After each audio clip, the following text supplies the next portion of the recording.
Et tu trouves que le foot français est démago? Pas le foot français. Je trouve que je vais dire semaine, ouais, il y a une sorte d'ambiance comme ça, une espèce de condensé ces derniers jours qui effectivement traduisent une forme, une tendance, une hype à la démagogie. On a, je sais pas dans l'ordre d'apparence à l'écran, je sais plus si c'est Pavard ou Thauvin, mais alors on a eu le cirque Thauvin.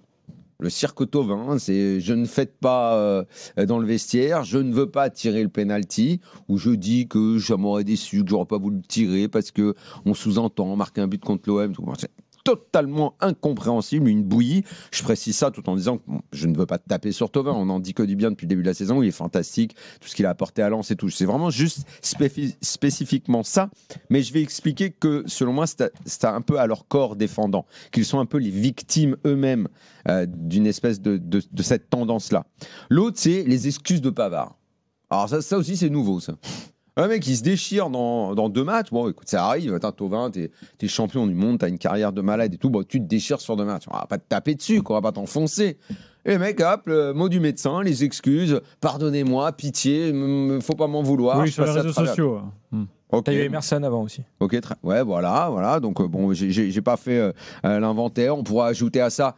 Je trouve, au début, ça partait d'un sentiment que je comprenais, mais alors, les non-célébrations, on est tombé dans une espèce d'exagération. Le mec, il a mis un pied dans un club il y a 10 ans, il va pas célébrer. Bah non, j'ai mangé à la cantine, à la cafette du club il y a 10 ans, je vais pas célébrer, c'est un manque de respect, machin et tout. Donc là, c'est...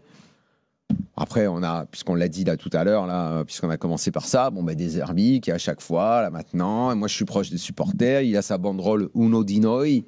Oui, tu fais partie de nous parce que moi je suis un ancien ultra. Ouais. Et moi, en fait, quand je disais que c'est à leur corps défendant et qu'ils étaient un petit peu et certainement victimes de ce système-là, c'est que je pense que ce qui les motive, malheureusement, c'est les réseaux sociaux. C'est ce qu'ils peuvent subir tous, parce qu'il n'y a pas que nous, quand on donne un avis qui ne plaît pas, qui prenons des vagues sur les réseaux. Parce que je pense que les sportifs, c'est souvent pire. Et souvent, moi, je relativise d'ailleurs tout ce que je prends moi sur les réseaux, parce que je me dis que c'est bien pire. Il y a un procès en ce moment à Paris qui fait beaucoup parler. Je pense que vous savez de quoi je parle. C'est à la une de l'actualité, qui est un scandale tellement monumental de tout ce que les gens se sentent le droit de dire sur les réseaux. C'est tellement terrible. Donc, c'est pour ça que je relativise quand je prends une vague de haters pendant 24 heures. Tu vois. Mais je pense que les joueurs qui sont souvent jeunes, qui sont très réseaux sociaux, très, ils sont beaucoup dessus, contrairement à ce qu'on pense, Insta, X, et que les vagues qu'ils prennent, parfois, quand ils ratent un match, où ils ont peur, ils anticipent, genre j'ai trop célébré là, je pense que Thauvin, c'est typiquement, je mettrais ma main au feu que c'est ça. S'il veut me dire tu te trompes, c'est pas pour ça, ok, j'accepterai, mais je pense que ça joue énormément. On l'a vu au début de la saison avec toute l'histoire Rongier, tout ce qui s'est passé là, entre Nantes, Rennes. Et je pense que ce système-là donne ça. Donne cette espèce de démagogie où tous les acteurs du foot soupèsent, font attention, il ne faut pas que je heurte là, faut que je fasse attention à ça, il ne faut pas que je célèbre comme ci, il ne faut pas que j'en fasse trop là. Et ça donne cette espèce de pâté démago qui est assez souvent insupportable. Flo, est-ce que tu partages cet avis ? Oui, alors en partie parce que moi sur les non-célébrations, selon le degré, le nombre d'années passées, ça me choque pas forcément. Quand tu as passé du temps dans un club, tu sais que tu as les supporters en face. J'ai bien précisé que c'est l'exagération qui me dérangeait. C'est mais je veux dire, à la limite... pourquoi pas ? Moi, ce qui me gêne plus, c'est dans ce que tu as dit, et là je te rejoins, sur déjà la culture de l'excuse en général. C'est-à-dire que c'est un sport, c'est du foot. Même sur l'arbitrage, maintenant, tu as un truc où par souci de transparence, bon, je trouve ça plutôt bien, honnêtement, tu sais, de faire les débriefs des journées après, mais tu as un côté... Mais ça, en gros, ça sert à rien. Ouais, tu as un côté... ça sert à rien, c'est encore pire, parce que putain, quand tu as perdu, tu penses que c'est une injustice, punaise, et qu'on te dit, comme au CER, là, bah, en fait, il y avait péno, désolé, mais il y avait péno, bon, c'est pas très facile à avaler. Oui, mais ça, c'est 2025 est comme ça. Ouais, la transparence. Et la transparence absolue, effectivement, ça va jusqu'à des trucs comme Pavard, où Pavard c'était long en plus son texte, il avait fait un texte d'excuses relativement long, et effectivement tu te dis c'est totalement inutile. Moi ce qui me gêne encore plus, donc ça me gêne effectivement, c'est inutile. Déjà c'est pas très, tu vois, on parle de manque de caractère, de personnalité, puisqu'on va parler de Rennes tout à l'heure, il y a plein d'équipes comme ça où tu dis putain, mais où sont les cadres, où sont les mecs qui portent l'équipe, quoi, qui ont les coronesses pour reprendre leurs responsabilités. Tu vois, Rongier par exemple à la fin du match, qui a suivi, qui vient de Nantes, on connaît l'histoire, qui est allé devant les supporters, c'est lui qui a pris le micro à la fin du match.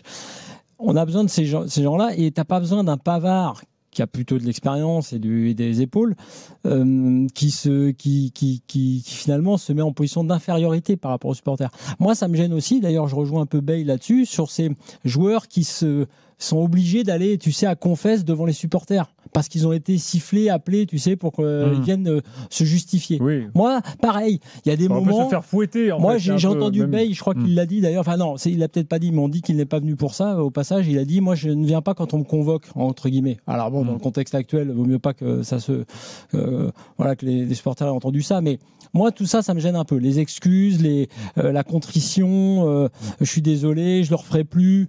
Moi, c'est un petit peu... Je trouve qu'à un moment donné, ça suffit. Après, le truc qui me gêne le plus, quand même, dans toute cette histoire, sur Thauvin notamment, c'est l'histoire du penalty. Moi, alors là, l'histoire du penalty, c'est comme quand les mecs le filent à un gars pour le mettre en confiance alors que l'entraîneur a dit autre chose. Moi, pour moi, là, c'est incroyable. De mémoire de suiveur, j'ai jamais vu ça. Enfin, j'ai jamais vu un gars qui dit tu comprends, machin, Marseille, donc je sais pas, si je le tire, donne-le à l'autre, alors peut-être. Non, mais on est chez les fous, là. Parce que là, t'es et j'ai fait un papier d'ailleurs dans la revue de l'After à l'époque sur la fameuse fidélité, en disant que j'ai dit la fidélité n'existe pas en foot, et c'est très bien, parce qu'en gros tu es capable d'être très très fort et très très amoureux de ton club pendant 2 ans, et très très fort et très très amoureux d'un autre club pendant 5 ans après. Pour moi ça me paraît totalement possible, parce que ça s'appelle un job, et ça s'appelle la loyauté à ton employeur. C'est un truc qui est encore plus fort quand c'est du foot, quand tu as des supporters. Donc moi, Thauvin, cette histoire du péno, je trouve ça scandaleux. Mais dans quelle mesure c'est pas de la com, ça? Parce que nous on a eu Pierre Sage. Je viens de vous le dire, c'est pas comme de la juste sur l'histoire du péno, parce que Pierre Sage lui-même le lendemain il dit moi j'ai apprécié le geste de Florent Thauvin qui a donné le pénalty à Hudson-Edouard, qui était en confiance, etc. Lui il venait de rater contre le PFC, tu vois, c'est facile, peut-être après il vient dire c'est maladroit, je te rejoins, mais je sais pas s'il vraiment il s'est dit je veux pas tirer contre l'OM, tu vois, par exemple il a une tête à un moment donné, il s'est pas dit je vais la mettre sur Roulis parce que je veux pas marquer contre l'OM non plus. Moi je pense que même Pierre Sage, tu vois, là pour le coup on aime beaucoup. Moi, c'est pas un truc que je dirais en tant qu'entraîneur. Moi, si je communiquerai peut-être pas là-dessus, mais là, je dirais. Il va pas dire. Je dirais rien. Ce qu'a fait mon joueur, me scandalise et tout. Voilà. Il est plutôt intelligent, ça, sur le coup. Effectivement, si on lui pose la question, il faut qu'il réponde. Mais sinon, je dirais à mon joueur après coup, je lui dirais écoute, je comprends pourquoi tu l'as fait, mais moi la prochaine fois, je te demanderai que si tu es premier tireur, je te demanderai de prendre le ballon et d'aller tirer. Mais juste pour rebondir sur ce que disait Daniel, ce qui est quand même marquant dans cette histoire-là, c'est quand même les insultes et le harcèlement dont sont victimes les joueurs. Moi, ce qui m'a marqué, c'est Pauline Perromagnin, la gardienne de l'équipe de France dans l'équipe d'hier, qui te dit quand même j'ai reçu des menaces de mort. À cause de paris sportifs perdus, etc. Attention, est-ce qu'il faut mettre l'histoire des réactions des gens suite aux paris sportifs dans le même débat? Mais sur le harcèlement que subit, etc. Attends, je vais aller plus loin que ça. La gardienne, elle te dit quand même je me suis pris une insulte aujourd'hui parce que il y a un joueur de FIFA, d'IAFC 26, qui trouve que j'ai pas une assez bonne note. Je sais même pas ce que c'est. J'ai jamais joué à ce jeu. Thauvin, il adore Marseille. Peut-être qu'après sa carrière, il ira vivre dans le coin. Bref, peu importe, j'en sais rien. Il est attaché à ça. Si il met un but contre l'OM, le péno et tout, il célèbre pas, ou si jamais il célèbre mais il va prendre une vague, mais tellement énorme que moi je arrêtera pas de jouer au foot, qu'il ira s'installer à Marseille, ça va, on va pas non plus. C'est pour ça que je dis que quelque part il est victime. Sa maison, c'est pour ça que je voulais pas qu'on comprenne que je tape ni sur Pavard ni sur Thauvin. Je voulais terminer en disant que pour moi ils sont victimes. Le cyberharcèlement, c'est un vrai problème dans notre société. C'est un vrai truc qui, toi tu dis toujours ouais tu t'en fous des... Ok, dis ça à moi, qui est mon expérience. Ça n'a pas toujours été simple et tout, mais je les mecs entre 20 et 25 ans. Mais il y a une façon très simple d'arrêter le cyberharcèlement. C'est en fait de se retirer des réseaux sociaux. Oui, mais aujourd'hui, pour les joueurs, tu vois ce que je veux dire, ils sont obligés, pour leur image, etc., tu es obligé d'avoir un. Moi si je me retire des réseaux sociaux, je rate la vanne sur Bluco. Ça aurait pas été mal, pour le coup. Non, mais Perromagnin, la gardienne de l'équipe de France, si demain elle n'est plus sur les réseaux sociaux, sa carrière va continuer.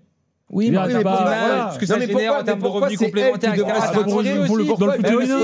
pourquoi tu lui dis de se retirer à cause des cons? C'est malheureux quand même. C'est malheureux, mais bon, c'est une solution. Tu vois qu'un mec comme Jorginho à l'époque en Italie est tombé en dépression à cause de ça. C'est bien. Et donc, ça amène les joueurs, je pense, à avoir ce genre d'attitude-là.